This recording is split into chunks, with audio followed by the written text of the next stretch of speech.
কোরবানিকারীকে কি চুল, নখ ইত্যাদি কাটা থেকে বিরত থাকতে হবে? কোরবানি আর আকিকা এ দুটো একসাথে দেওয়া যাবে কিনা? কোরবানির গোশত দিয়ে দিনের প্রথম খানা খেতে হয়, এই কথাটা কতটুকু সঠিক? জবাইয়ের সময় বিসমিল্লাহ বলতে যদি কেউ ভুলে যায় তাহলে কি করবে? কোরবানির ভাগীদারদের নাম জপা কোরবানির পরে এটা জরুরি কিনা? কোরবানির দিন হাঁস মুরগি জবাই করা জায়েজ আছে কিনা? কোরবানির গোশত কিভাবে বন্টন করবেন, কয় ভাগ করবেন? বিয়ের অলিমার গোশত সংগ্রহের জন্য কোরবানি করা জায়েজ আছে কিনা? হাজী সাহেবদের জন্য দেশে কোরবানি করা জরুরি কিনা? এবার আমরা চলে যাই প্রশ্ন উত্তরে সরাসরি। প্রথম প্রশ্ন, কোরবানি আর আকিকা এ দুটো একসাথে দেওয়া যাবে কিনা? এটা কমন প্রশ্ন আমাদের সমাজে। এর উত্তর হলো অনেক উলামায়ে কেরামের মতে দেওয়া যাবে। ফতোয়া শামী ইত্যাদিতে তাই লেখা আছে যে দেওয়া যাবে কোরবানি আর আকিকা একসাথে একই গরুর মধ্যে।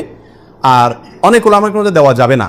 দেওয়া যাবে না এর ভিতরে আপনার পাকিস্তানের খুব নামকরা মুফতি ছিলেন মুফতি রশিদ আহমদ রাহিমাহুল্লাহ, আহসানুল ফতোয়ার লেখক। তিনি হানাফি মাযহাবের বড় উলামায়ে কেরামের মধ্যে থেকে তিনি কঠোরভাবে এর বিরুদ্ধে করেছেন এবং বলেছেন কোন অবস্থাতেই কোরবানি আর আকিকা একসাথে মিক্স করা যায় না, উচিত না। কারণ কোরবানি একটা ইবাদত, আকিকা আরেকটি ইবাদত।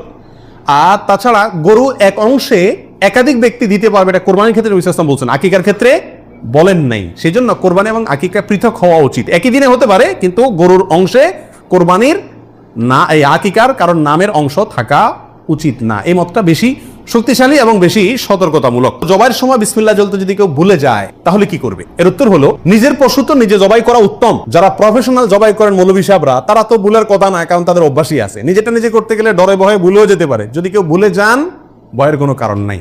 মুসলমান যদি ভুলেও যায় তবুও সেই পশু হালাল হবে, খাওয়া হারাম হবে না। ইচ্ছাকৃত যদি কেউ বিসমিল্লাহ না বলে সেটা ভিন্ন কথা, সেটা সমস্যা আছে। কিন্তু ভুলে যদি বিসমিল্লাহ না বলে তাতে পশু হালালই থাকবে, হারাম হবে না ইনশাআল্লাহ। কোরবানির দিন হাঁস মুরগি জবাই করা জায়েজ আছে কিনা? আমাদের দেশে অনেকেই গ্রামের দেশে বলেন যে কোরবানির দিনগুলোতে, ঈদের দিনে কি করা যায় না, হাঁস মুরগি জবাই করা যায় না। আসলে কতটা সঠিক? উত্তর হলো এটা সম্পূর্ণ ভিত্তিহীন, বানোয়াট কথা। এর কোনো গ্রহণযোগ্য ভিত্তি ইসলামী শরিয়াতে নাই। বরং কোরবানি ঈদের দিনে কেউ চাইলে হাঁস বা মোরগ কি করতে পারবে, জবাই করতে পারবে। তবে যদি এটাকে কোরবানির নিয়তে করে যে আমার তো গরু ছাগল দেওয়ার সামর্থ্য নয়, আমি মুরগি দিয়েই দিলাম কোরবানি, তাহলে সেক্ষেত্রে এই জবাই কি হবে না, জায়েজ হবে না। কারণ এই পশু দিয়ে কি হবে না, কোরবানি হবে না। এমনি গোশত খাওয়ার জন্য যদি জবাই করে তাহলে ঈদের দিনেও জবাই করাতে কোনো সমস্যা নাই। পশুর জান যাওয়ার আগে কি চামড়া ছিলা জায়েজ আছে? উত্তর হলো না, কঠোরভাবে নিষেধ।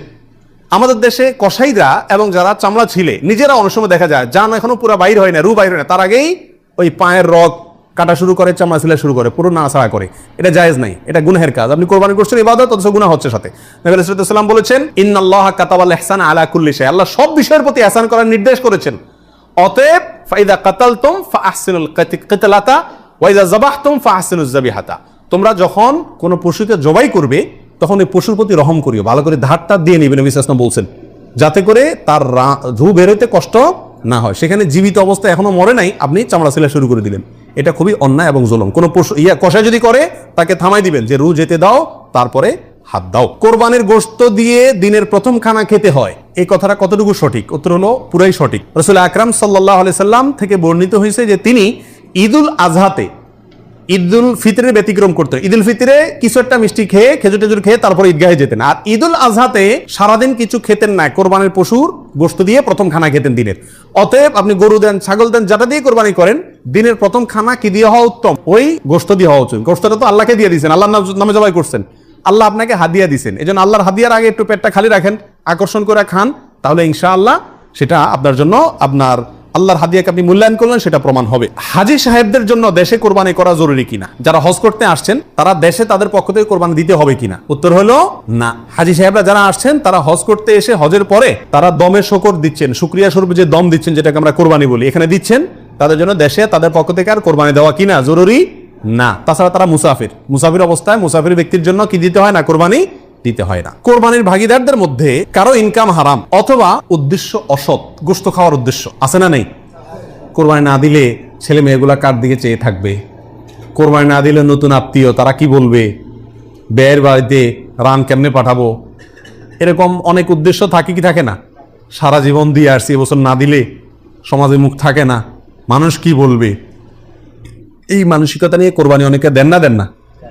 এরকম যদি কেউ আপনার ভাগীদারদের মধ্যে, অংশীদারদের মধ্যে থাকে, অথবা কেউ যদি কোরবানি করে তার ইনকাম হারাম আর সে হারাম ইনকাম থেকেই দেয়, অনেকের হারামও আছে হালালও আছে, সুদও খায় ঘুষও খায় আবার বেতনও আছে হালাল, তাহলে সেটা ভিন্ন।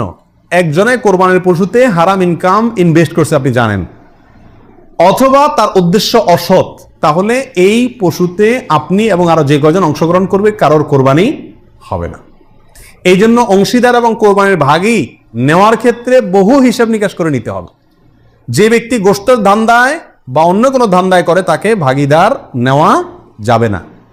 কথা বুঝে আসছে?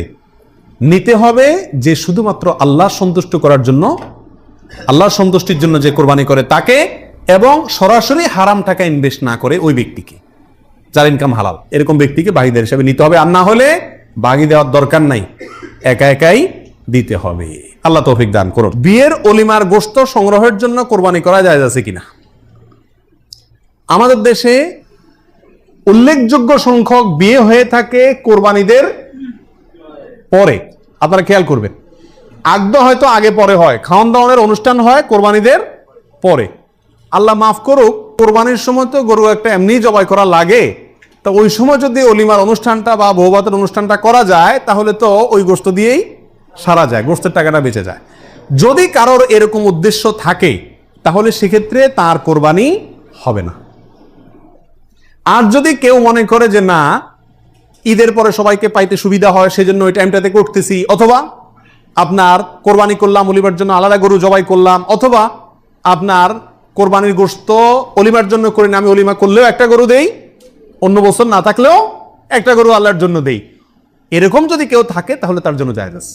আর তা না হলে এই কোরবানির গোশত দিয়ে অলিমা সারা, অনুষ্ঠান সারা, এটা যদি ওই উদ্দেশ্যে করে তাহলে সেক্ষেত্রে এটা কোরবানি হবে না, বরং এটা এক ধরনের তামাশা হবে, কোরবানির না। কোরবানির গোশত কিভাবে বন্টন করবেন, কয় ভাগ করবেন? এর উত্তর হলো কোরবানির পশু 3 ভাগে বন্টন করা উলামা ইকরাম মুস্তাহাব বলেছেন, কিন্তু কোন হাদিসে এর ক্ষেত্রে আলাদা করে এভাবে নির্দেশ করা হয় যে 3 ভাগ করতে হবে। আল্লাহ কোরআনে বলছেন যে ফাকুলু মিনহু, তোমরা কোরবানির পশু থেকে নিজেরা খাও, ওয়া তাইমু আল কানিআ ওয়াল মুতাররা, ধনী গরিব সবাইকে দাও। তাহলে ধনী গরিব 2 ভাগকে দাও, আবার নিজে খাও, 3টাই হয়ে গেল এখানে।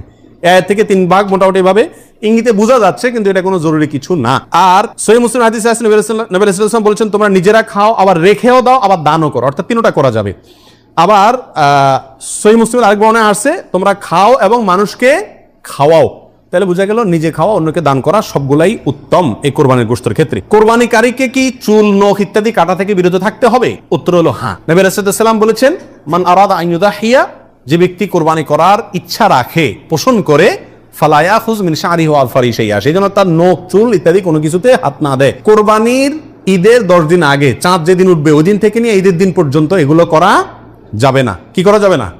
চুল, নখ ইত্যাদি কাটা যাবে না, কাটবে না কোরবানিকারী ব্যক্তি। কোরবানি দেওয়ার পরে চুল, নখ ইত্যাদি কাটবে, এটা খেয়াল রাখা উচিত। কোরবানির ভাগিদারদের নাম জপা কোরবানির পরে, এটা জরুরি কিনা? আপনারা দেখবেন ভাগিদারে কোরবানি যদি দেয় তার লিস্ট লিখতে লিখতে অবস্থা খারাপ হয়ে যায়, এবং যিনি কোরবানির পশু জবাই করেন ওই হুজুর নাম নিতে নিতে অবস্থা খারাপ।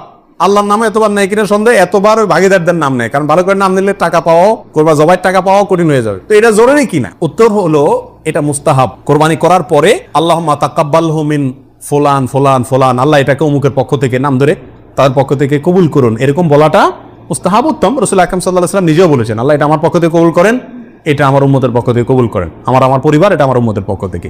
তাহলে এভাবে সবাইয়ের পক্ষ থেকে কোরবানি, যে কজন দিচ্ছে তাদের পক্ষ থেকে কোরবানি হচ্ছে এই কথাটা, এবং তাদের পক্ষ থেকে আল্লাহ কবুল করেন, এটা বলাটা উত্তম, মুস্তাহাব কিন্তু কিনা কোনো কারণে যদি এটা কেউ বলতে ভুলেও যায়, নিয়ত যেহেতু আছে আল্লাহ জানেন, অতএব কি হয়ে যাবে? কোরবানি হয়ে যাবে।